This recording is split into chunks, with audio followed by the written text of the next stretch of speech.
My fiance, 26, and I, 23, both work for General Motors and just recently got our profit sharing check. Nice. What should we do with the money? It's $21,000 when we are already hitting the 25% investment rate. Yeah, but profit sharing is going to be in their retirement account. Well, Or is this a bonus? We said they got a check. I think this means a bonus. Yeah, so it sounds like they just got that profit sharing. $21,000 of cash. I'm What going to go now? out on a limb, and Hunter, I'm just thinking back to when I was 26 or 23 years old, and if I would have come into a $21,000 check, I would have been like, oh my goodness. That would have been life-changing money back then. And I'm going to assume for you at 26 and 23, this is a substantial sum. Now, you just said one thing I think that was really, really interesting. You said, hey, I'm already hitting my 25%.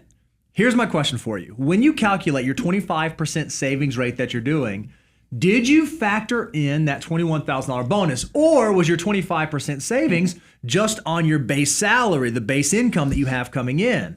Because I would argue if it's only on the base salary, that's great, but when you factor in your total income, base salary plus this bonus, you have not yet saved 25% of your gross income. You still have more to do. And mathematically, the way that worked out is at least 21% of that $21,000 should be saved so that you could continue saving 25% of the gross. Now, then the question becomes, Brian, well, what do I do with it once I get it?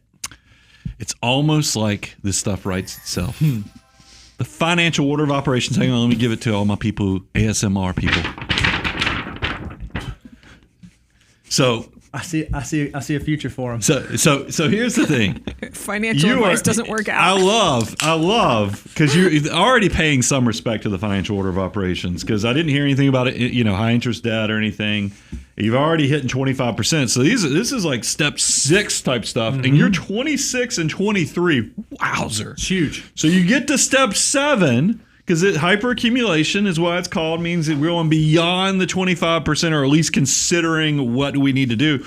You need to ask yourself, what is the why and what's the purpose of this money in the long term? Because there's a part of you that it's probably you're trying to figure out, can I go to step 8? And that's where we either expand a lifestyle or do other things. You first need to ask yourself, what are you going to do with your money? Are you retiring early? And then the other thing I always think about for 26 and 23-year-olds, you're just so new to the process that you just haven't had enough time, more than likely, because I don't think they shared their numbers yet on what they have in investment assets.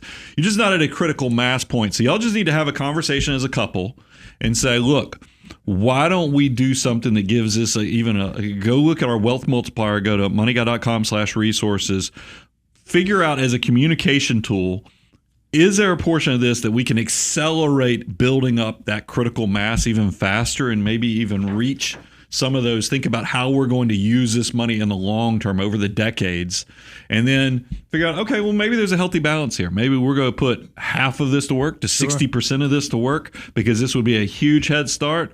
Or maybe a portion of this can be to go splurge, do a vacation, because that's what I love. I love kind of a little bit of both, a little bit.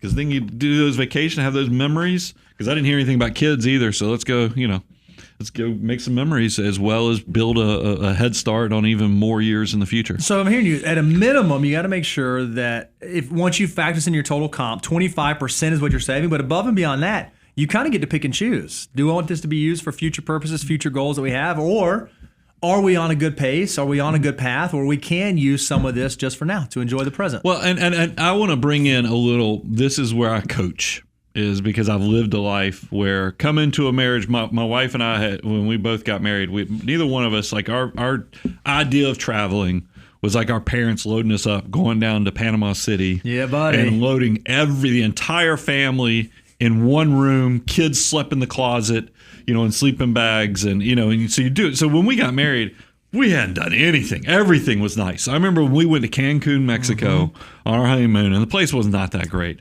but looking back on it. But for us, I was like, what? You got to be kidding me. They give you this, that? So it took very little to peak my happiness factor. And I would encourage you and your spouse, talk about it. And y'all figure out if there's some little thing, because always think about like lottery winners. Lottery winners, their problem with their relationship with money and happiness is they try to do everything all at once. And that is a failure for understanding how the hedonic treadmill and happiness and dopamine and all the other good things that happen when you feel this rush of, man, we're doing something together. So that's why I think you could probably take inventory in your relationship, do something special that creates a memory, but then also make sure that this has potential to have fingerprints for many years to come in your financial success.